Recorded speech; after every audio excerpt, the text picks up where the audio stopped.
before Deshaun's first game, we talked about doing extra work in practice to kind of build that chemistry. Like after one game, is there anything you guys can focus on specifically to kind of speed up the process? Just timing. Obviously, that's something that you really want to get down pat. That relationship between the quarterback and the receiver, because we all run at a different tempo and different stride lengths and stuff like that. So just the more we could do to get him acclimated to each of our stride lengths and stuff like that, in terms of like breaking out of the routes and stuff like that. I think that's number one. Can that happen in practice, or does it need to develop in the game? Yeah, it can happen in practice, but you have to practice full speed. Is this a big ask, you think, for him to try to catch up to speed 11, 12 weeks into a season?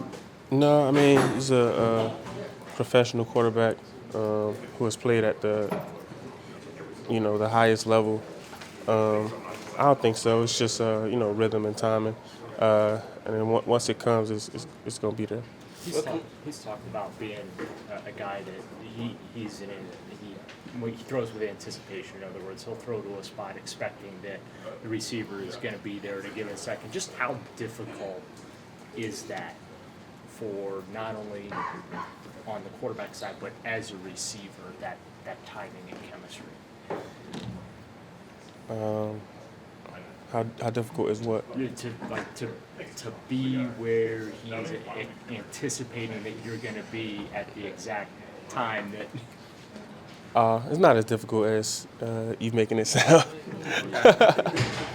Yeah, it's not as difficult. Everybody talked about his amazing accuracy in practice. What did you see to be the problem in the game? Motion of the moment, or the layoff? No, I mean, I'm not sure. I mean, we connected on some throws we didn't. I mean, that's why we come out here and practice. Obviously, we want to have 100% efficiency rate, and that's what we practice for. So, it's just going to get better from here on out. What kind of conversations did you have with him during the game last week? Because it's not like him to bounce the ball at your feet. Same thing I'm talking about now. Again, like, it wasn't a perfect game by any stretch of the imagination, but that's why we come out here. That's why we practice. We work to fix our mistakes, and hopefully this week we can have a better efficiency rate than last. Between you and Deshaun specifically, does one game give you a nice body of work on perhaps maybe where you like the ball placed on your body in a certain situation, or how you like, or how you're gonna run a certain route? Is one game, does that give you a lot of good data to move forward? I don't know. I just feel like at the end of the day, like we know what we have to do with each play. We just got to really go out there and do it. It's all about execution at the end of the day. Some plays we executed better than others. You had a big game the first time against Cincinnati. Have they changed defensively at all since then? Not really. Typically teams are who they are. Obviously, they do some things differently in certain situations.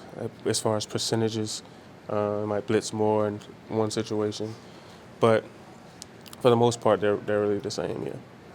And I know you study corners, but they have two pretty good safeties. Like, do you pay a lot of attention to how they play, or is most of your study on corners? Yeah, I mean, mostly the guys who gonna be guarding me. I do know they paid their safeties a lot of money though, so they must be pretty good. Or not that you study or get ready for Jamar Chase, but when you see his game, like, what are some of the things that really stands out about being top of the water? Yeah, just that go ball, the connection he has with Joe Burrow and the go ball, I think it's phenomenal.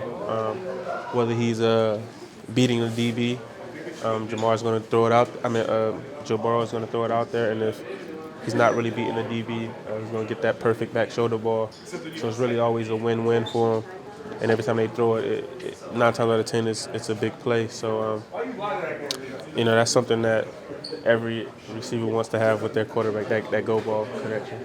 And throughout your career, like division games, when you have to play a team a second time, and even now where it's it's relatively close within a month, just how hard is that to beat a team for a second time this season? Yeah, I mean, it has its challenges. I mean, at the end of the day, you both know each other. So that could be a good thing or it could be a bad thing. It depends on how you come out.